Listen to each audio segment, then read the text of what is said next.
This tipper was so bad that even Webuyanyvan didn't want to buy it. So bit of an oxymoron, Webuyanyvan, but they didn't want to buy this one. So how the hell do we get to that situation? You're probably wondering. So this tipper, it's quite a rare truck actually, because it has a tail lift. It was actually a friend of mine's vehicle. He'd owned it for a number of years, and he was selling it because the van had a head gasket problem.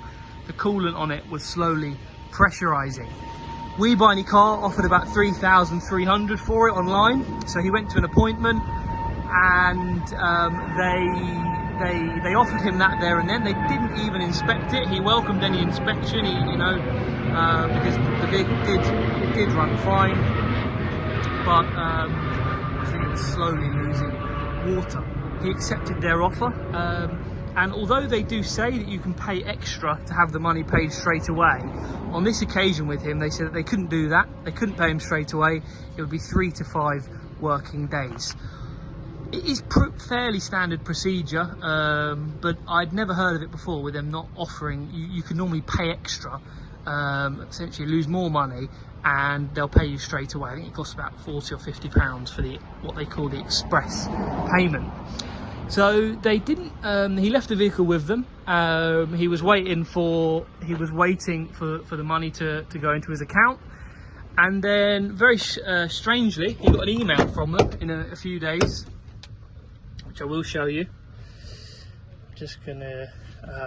So this was an email from Webuyanycar. So we're getting in touch. It was at the Slough branch, and I'll read out briefly what they said. When entering into a contract with the company, you are required to make representations.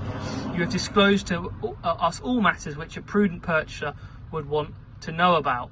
Post-sale checks that you are linked. I've identified that you are linked to a previous customer that is in the buying and selling of vehicles.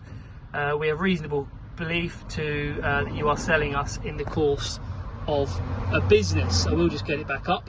So essentially, what I suspect happened was, when they had some kind of doubt, maybe, I don't know what that could be, some kind of check they've done on the vehicle, they decided that they weren't going to pay him straight away, and that probably gives them a few days to do some checks on the history of the vehicle, the person who was selling it.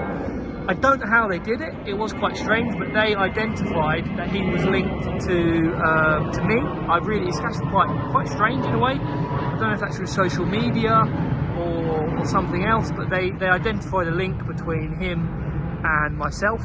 We're sort of family friends, and they decided that because there was a link there, they weren't going to buy the vehicle, because that gave them belief or suspicion that he was buying and selling vehicles in the course of a business.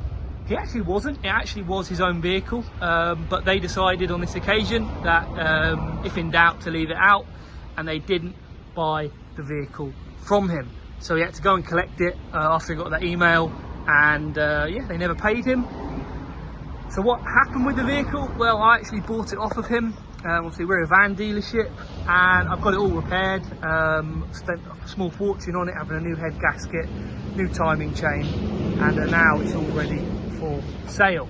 So that is why this truck was so bad that Webuyanycar didn't want to buy it. They identified a link between the seller, a friend of mine, and me, and they were suspicious that he was buying and selling in the course of a business, which is a breach of their terms.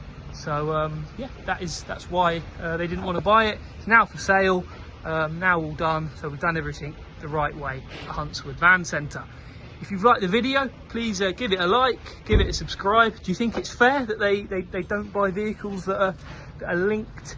There's a link between the seller and a vehicle dealer. Do you think that's fair? Let me know in the comments. Thanks for watching. I'll see you on the next video. Bye bye.